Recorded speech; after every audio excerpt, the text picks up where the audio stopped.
we learned a lot about how to cooperate with China during SARS, and then we cut off that cooperation during the Trump administration.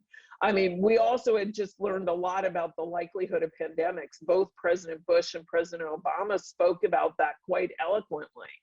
And our failure to learn those lessons is a real problem. And I think we're doing it again because we can't be continuously fighting about the past. We have to be thinking about how do we get out of this mess now, which is about vaccination, and how do we prepare for the next pandemic, which involves a lot of, equipment and development and stuff in the United States, but it also is about developing a global surveillance system for new diseases like we have for influenza.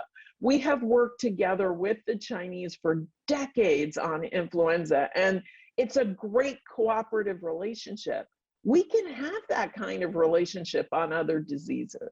Seeing science as good people-to-people stuff by the government, that has declined in both countries, that they don't see it as having the same positive force that it always had in the past.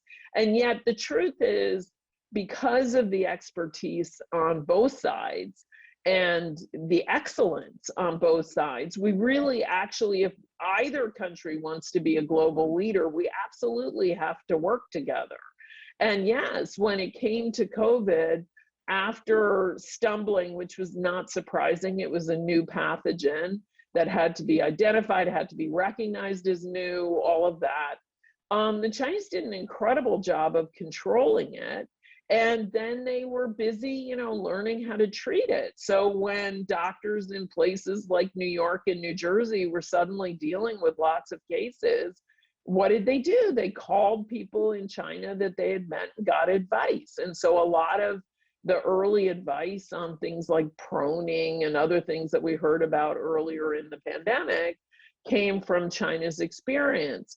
At this point, as China is seeing some increase in the number of cases, they're probably looking on the other side at what American doctors have figured out over the last year while China was not dealing with many cases at all. Now, the numbers in China are still tiny compared to what we're dealing with, but they are seeing a bit of an upswing, and there's a strong need in China to increase the vaccination rate as well.